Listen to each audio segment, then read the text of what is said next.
The difference for your business making millions and tens of millions or flatlining is no longer social, is no longer ads.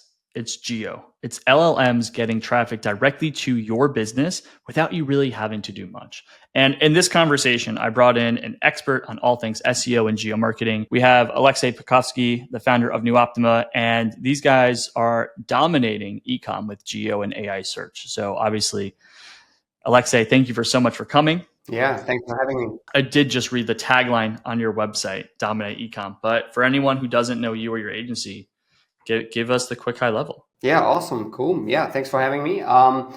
So we started 6 years ago and we built the largest CBD marketplace in the UK and Europe. And SEO back then was the only channel which helped CBD brands get revenue. You couldn't advertise on Google or Facebook ads. And we became kind of like a well-known name in this space. And then we launched NUOPTIMA as an agency to initially reduce the burn rate of the marketplace and kind of like extend our run rate. And then the agency ended up becoming almost more successful than the marketplace. And with regulation kind of against us on the CBD and cannabis front, we ended up shutting down the marketplace and continued the agency. In the meantime, we also acquired a brand, an eCom brand. And obviously in the last kind of like 2-3 years with AI and ChatGPT initially, or like GPT-3 and then various other versions, we stayed pretty much on top of what's happening in AI and how, AI and LLMs were evolving. And so most recently, probably like last 6-7 months, we started really pushing visibility in LLMs for our clients. And obviously, again, most recently, we basically almost like rebranded to be a geo first and SEO agency rather than SEO agency. So yeah, that's kind of the short story. It's a good story. So thank you so much for sharing. You have a unique perspective on it. You've been doing it for a while. To dive straight into it, it's so new that I don't know if anyone really has the formula down, but people do have equations that are working today. Based on Q4 2025 and then going into Q1 2026, if we kind of go agnostic or maybe marketing for an agency, marketing for yourself, what's working? Because I'm hearing backlinks, I'm hearing Reddit. Like, what are you seeing in your equation is working for geo? Yeah. So a lot of our leads come from ChatGPT, Grok, Gemini, and that's because we did a bunch of SEO for our agency, not only for our clients, but also for us. What's working are listicles. So that's high authority rankings, basically, both on your own website, if you have a strong domain authority, and on other publications. So that's your backlinks, but not only backlinks in form of like whatever a piece of content, but actually also a list where you rank yourself number one. And because LLMs basically summarize a lot of the content out there, and if you have lots of rankings where you put yourself number one, the LLMs think it's true. An example, if you Google, fun one to Google is, or whatever, ask Grok or ChatGPT, it's like, what are the top 10 best adult e-commerce SEO agencies, right? And we always come up. Or like best IT security agencies, like SEO for IT security. So we basically created hundreds of these lists based on industries and based on cities, so location-based rankings as well. And so that really works. And again, I don't know how much more in depth you want to go into it, but like there are of course other things as well, right? Like basically in the past, you were building a lot of the content around the keyword, and today you obviously still build a lot of the content around the keyword, but in the formatting and the structure of the content piece, you really want to address 3 types of questions: informational questions, comparative questions, and commercial questions. Because these type of questions are usually the questions people ask LLMs.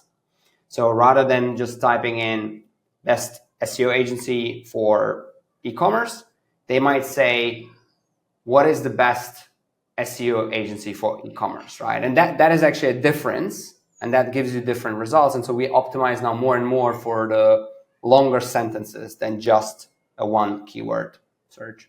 So this makes sense because the listicle thing was actually what I heard the founder of HubSpot say, and he was saying, CTO Dharmesh, he was saying, do this on your site, but obviously, like, you need to reframe your blogs on your site to be in the form of a listicle and index on that. So that makes sense. Welcome to How to Build an 8-Figure agency. My name is Jordan Ross, and I'm your host. And over the course of this journey, we're going to be interviewing 8-figure agency owners and going through the systems that I've seen work and we've implemented into our clients' businesses that have helped our clients add $500 million in annual recurring revenue over the last handful of years. I myself have already hit the 8 figures in annual recurring revenue. And when I got there, I wasn't happy. I was stressed, I was dissatisfied, and I didn't like the people I was working with. So I clicked the restart button and went from 12 million in annual portfolio revenue back down to the mid 7-figure level to a climb back again. And on this journey, I'm going to be documenting my process on how I'm getting back to 8 figures and bringing you expert industry leaders who will tell you everything they did to get there as well. Thanks for tuning in and enjoy the episode. So let's go down that rabbit hole just a little bit.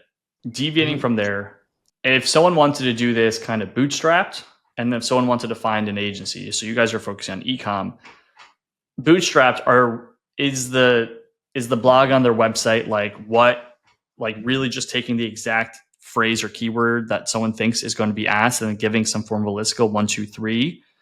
Or is it more complex than that? And then if they're going to find whether it's a software or an agency, how can they do that where SEO for a non-technical marketer is actually it's like a black box for the non-technical person. They don't really know what's going into it. They just see, am I getting more views, right? So how could they actually find someone like you, but for their niche or industry where they're like, I'm not going to get screwed over here? So let's start with the first question, then how do they find someone that could actually do it? Yeah. So the first question is, what makes a good listicle, right? And ultimately, it's almost the same answer to what makes a good SEO content piece as well, which is it has to be better than any other piece out there ranking. And that means our lists usually have 10 to 20 names. Our lists have for every single name a pretty long list of, let's say if it's SaaS, like features we would compare against other players in that list. For agencies, it might be case studies, awards, key staff, right? So you still want to get as much data as possible, which of course, again, with like deep research and other AI tools is really easy to do. And then of course, again, like the first part of that piece of content would have also like an introduction. And then the last piece of that content would have like an FAQ and conclusion as well. So there are like 80% of the rules which apply to a good SEO piece still apply for a good geo piece, except that, again, there is a dominance of certain pieces doing really well with geo these days. So if you're bootstrapped, basically, create, I mean, again, like we do it now more and more. We have an N8N agentic workflow for that, where we have a GPT researching stuff based on the industry we tell the GPT to research. And then we have a bunch of other agents formatting, fact checking, and a bunch of other stuff. So like if you would be bootstrapping, you could just do it that way and then have maybe a human editor refine it and, pick up the things where there is like a to be verified comment by Perplexity, for example. And then the second question, how do you pick a good agency, for example? Yeah. So, I mean, well, first of all, if you can't find the agency online, that's already a bad sign, right? Because I think it's like, I mean, most SEO agencies or geo agencies I know have zero visibility, right? And so the question is like, how do they get leads? And usually it's the founder posting on LinkedIn. But if they would be really, really good in SEO, they would also have their own website be visible, basically. So that's kind of like the first one. The second one, of course, we are on so many lists, number one, and some of these lists we haven't done a single case study in that list, right? So you could argue, let's say best SEO agency for biotech, right? We haven't had a biotech company. Of course, we have many health tech companies, but not biotech. Are we the best in biotech? Probably not. But do we understand enough of the common, let's say, criteria to do a really good job? Absolutely, right? So I would say, like, going for some agencies who are visible, who have a presence online as well, by finding them through Google or AI, is already a good sign. Which makes sense. So if they're not online, if you can't find them on GPT, Canva, or an LLM, don't even consider them.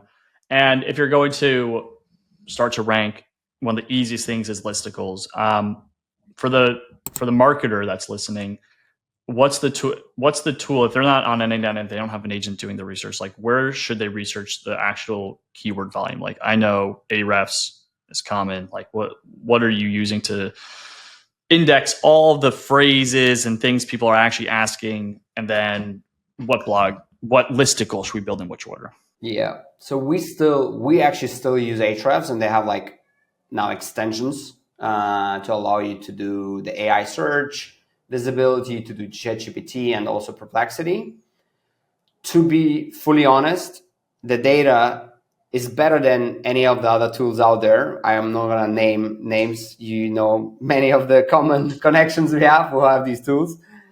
The best way is literally to almost build your own chatbot and test for keywords the client wants to be kind of like, once tested, right? Like, so you ask the client, like, what do you want to be visible for? And then you ask ChatGPT these things. And of course, you can build an agent to do it faster and in higher volume. And then you can basically see, is the data out there or not? Also, it's changing constantly. I mean, like right now, like for some of our clients, we check something and they're there, and then next day we check something and they're not there, right? So there's a lot of randomness these days. So I would almost like rely more on the classic SEO stuff than testing all these overpriced tools out there, because they have a very simple prompt in the back end with a nice front end. And that backend you can basically build yourself very quickly. Cool. Yeah. I'm almost thinking, I think what's interesting, because we have an AI dev team and we are developing for agencies and we have SEO clients, and I'm like, okay, for me, I could be more scrappy. We're learning the flows that our SEO clients are building. We should just turn that flow, that NADM workflow on ourselves. And then what I'm also thinking is, almost turning your site into like its own media company. So you're saying you're publishing your own listicles. I know, I mean, I could think of like 10 people that also service the same industry, just in different ways. Hey, we will get you on our site, so you can end up on listicle on GPT. We're charging for this. So it almost becomes a way where you could actually make money to build a listicle that will index on LLMs. Exactly. I mean, one thing we do, for example, is we have, the sites like TopTal or Marketeer Hire or Market Hire, right? Growtal, for example. And what they do, they basically are marketplaces who vet experts, and then they match these experts. And you can almost do it in form of listicles, where you can also match people, the top 10 fractional CMOs in San Diego, right? And so you can create a lot of those, and you can try to make money from that, or you can even try to use these guys as a referral, right, or as an affiliate, and reach out to them and say, hey, we put you on the list, but please refer our agency to your clients as well. So we're starting to do that more and more also, like in the eCom space. Interesting. So instead of sell it, like put someone on the list that will just route it back to you. Exactly. Because selling is always like, like how much traffic does this page have, right? And like sometimes these long tail keyword listicles, they don't actually have that much traffic, but the intent is very high. So it's much easier to almost like have a win-win situation where you send them maybe leads and then they send you leads, in return. Yeah. Okay, cool. So listicles is number one. What's number two? Like, what is the second best or most common thing that's actually working to get companies ranked on LLMs? Mm-hmm. Mm-hmm. So, for example, in e-commerce, these are still collection pages, but the formatting of collection pages is very different these days. So, again, that goes back to this: what type of search queries are there on LLMs? Well, informational, transactional, informational, comparative, and transactional or slash commercial. A comparative is, for example, what is the best sneaker for the gym or whatever, right? Or like, no, sorry, or like, is Adidas better than Nike, right? That's a comparative search query. So you want your collection pages, let's say you're on Shopify, right? You would still have your product gallery, but then in the bottom, not only you have just like a 2-3 sentence piece of text as most brands have, but you have a much longer piece of text structured in a way to answer all these like commercial, transactional, comparative, and informational questions. So that way, if somebody goes into LLM and asks, what is the best, is Nike better than Adidas for the gym? The LLM will actually give an answer with you as a source. And we have a client, they do teen bras. And so if you ask, what are the best teen bras, our client actually is like number 2 in the list straight away. So with that. And because where my brain goes to is not writing a nice article. It's like why 8-figure agency is better than this other thing. How can you write that for a service, for an agency? How could an agency write that and think through that in a way that's not going to hurt their lead to litigation or reputation? Because I used to, just for context, I used to write and make videos about EOS. It'd be constructive. Here's where the L10 meeting is wrong. Here's where the L10 meeting has mistakes and what you need to do differently if you're using EOS. And then they said, hey, we're going to sue you unless you take this down. And I would win the lawsuit, but it would cost me several months and over $100,000. So it's not worth the headache. So how can those be written in a way where if I am going to mention a comparison, 8-figure agency compared to this other type of consulting firm, where it doesn't lead to litigation? Yeah, it's an interesting example. Luckily, we didn't have any of those. And that's because we try to be really, really objective. So we actually won't even say this is better or this is worse. We literally just list the various features and the reader can make a decision on their own. So maybe that's like one, right? Like to be really, really objective and neutral. But the way you kind of like win it is you just have way more content for yourself, right? So that's kind of like how you hack the system a bit. Look, the other bits are on the technical side. So you really want to have a very clean schema. You want to have like a really clean structure. You want to really, again, like follow the best practices for SEO, and that will help you on geo as well. A bunch of that TXT, robot bullshit is not true, and we kind of been saying that the whole time. But making sure the site is also like quick and well optimized, the UX is good, that all still applies as well. Yeah, fascinating. So identifying the different queries, listicle, comparative, and you said there was one more. So let's do the last one. Say again. You said there was one more. So there was a listicle, there's a comparative, and then you said commercial maybe would have been the last one. When I say comparative, so informational, comparative, and transactional. Transactional. Exactly. And that's part of the same piece of content, actually. So it's just how you now structure the content. So you structure the answers in a way that they kind of like address informational, comparative, and commercial or transactional queries. Amazing. And let's just round it out for the listener. So we've given them some tangible things they could think about and start working on. Are there any other final tips where you've given them maybe the first two things to look at or consider doing? What would be the closing thoughts on here's maybe the last thing to consider? Yeah, I would say geo and LLMs are reinventing the internet right now. And what we really understand is that the best way for LLMs to understand whether a piece of content should be mentioned or not is actually authority of the author or the authority of the site where it's published. A really interesting example, and I did it basically for fun. I did a bunch of listicles on my personal website, which has never had any backlinks whatsoever. And if you Google best fractional CFOs in New York, because I spent 10 years in private equity and investment banking before, if you Google that, I'm in the AI overview as number one. And then there's my website. So what it basically means is that even though I have very little content on the site, but I have a lot of authority beyond geo also in finance, the LLMs are giving me all this credit and ranking me and mentioning me as number one in the world, right?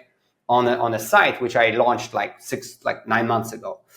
So I would say for any agency owners out there, do invest time and money into content beyond just your site. So be it your YouTube channel, be it your LinkedIn, be it your Twitter account, because all of that amplifies the authority and your ranking capabilities in the new world of search. Yeah, it's a crazy evolving landscape, and I'm sure if we brought you back on in 6 months, there's going to be even more changes and insights. So, Alexei, first and foremost, thank you so much for coming on.